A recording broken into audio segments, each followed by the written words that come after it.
10 से 11 कार्गो आएंगे और सिस्टम में गैस की सप्लाई बेहतर करने के लिए कोशिशां भी हैं। सब्सक्राइब करें और बेल दबाएं ताकि कोई खबर रह न जाए। तो जमीनी जो रवैये की बात करें, रवैया जो है कुछ हुकूमत में बैठे लोगों का, उस रवैये के हवाले से वाकई ऑपोजिशन तो चले तनकीद करती ही है, चले किसी और मकसद के लिए करती होगी, उनको नीचा दिखाने के लिए या एक पर्सनल ग्रजेस भी होती हैं, लेकिन जब हुकूमत के अंदर से लोग कुछ लोगों की इस तरह रवैये पे बात करते हैं खासतौर पे, उस हवाले से क्या कहेंगे आप? क्या हुकूमत में बैठे हुए लोगों का रवैया ऐसा होता है?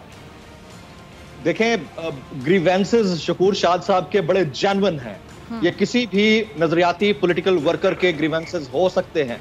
ये बहुत बड़ा डेंट है पीटीआई के लिए। रवैयों की आप बात करते हैं, मैं आपको 3 साल पुराने अपने मुल्क के मैसेजेस दिखा देता हूं। मैं 4 लोगों के नाम ले सकता हूं, इस वक्त वजीर है। 4 लोग डेली सुबह गुड मॉर्निंग का मैसेज करते थे, डेली सुबह सॉरी, और शाम को कहते थे कि मुझे बीपर पे लेना है अपने शो में सुबह।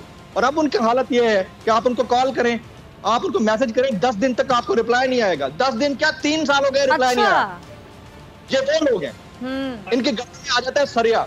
अब इनको इस चीज का अंदाजा नहीं है कि इनको वापस उसी हल्के के अंदर, उसी पब्लिक के बीच में जाना है। जमील, वो कहते हैं कि गुरूर का सर हमेशा नीचा होता है, ये सियाने कहते हैं, तो कोई ना कोई बात तो होगी ना इसमें, तो गुरूर तो करना ही नहीं चाहिए। अब आप केपीके में देख लें, मुझे आप इस बात से, मैं मतलब उसको मैं एक और अंदाजे से भी एनालाइज कर सकता हूं अगर केपीके की सिचुएशन को, लेकिन आप ये देखिए कि पीएमएलएन एक पॉलिटिकल पार्टी वोट उसको नहीं पड़ा, पीपल्स पार्टी एक पॉलिटिकल पार्टी वोट नहीं पड़ा, पीटीआई एक political party soft face government में है, वोट उसको नहीं पड़ा। किसको पड़ा है? जेयूआई को, जिसका कोई स्टेक ही नहीं है उस प्रोविंस के अंदर। क्यों? ठीक है, इनके अपने गरूर और इनके घमंड के नतायज हैं, इनके अपने किए करतूतों के नतायज हैं जो भुगतना पड़ेंगे खान साहब को। और खान साहब बड़े ऑनेस्ट हैं, बड़े डाउन टू अर्थ हैं, कैरिज्मेटिक पर्सनैलिटी है। मैं खुद उनके साथ उठता बैठता हूं, बहुत जगहों पे साथ गया हूं। लेकिन खान साहब, ये भी आपसे ही सवाल पूछा जाएगा ना भाई, आपने जो टीम सेलेक्ट की, जो टीम आपके इर्द गिर्द फिर रही है, वो अगर लोगों को मैसेजेस का रिप्लाई नहीं करती, शकूर शाद साहब इनको छोड़े, आमिर लियाकत साहब, अब आफ्ताब सिद्दीकी साहब, ये सारे ग्रीवेंसेस लेकर बैठे हुए हैं कि कराची के किसी बंदे को, कराची पाकिस्तान की रीढ़ की हड्डी है, सही, पाकिस्तान की शहरक है, पूरे पाकिस्तान का 70% रेवेन्यू यहाँ से होता है, और उसको नहीं करते। ये हालत है। अब्दुल शकूर साहब, आपका लास्ट कमेंट।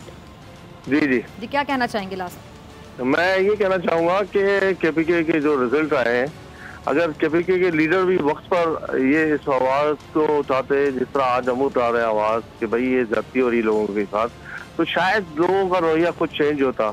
लोग जब अगर हमारे जैसे मुंतखब नुमाइंदे खामोश होकर सिर्फ इक़्तिदार के मजे लेने के लिए और अपने ये सोचकर कि हमारे साथ पता नहीं गवर्नमेंट क्या करेगी, वो खामोश हो जाए, जुबान बंदी कर जाए और अब और ही मसाइल पे बात ना हो, फिर मैं समझता हूँ ये बहुत बड़ी ज्यादती होगी।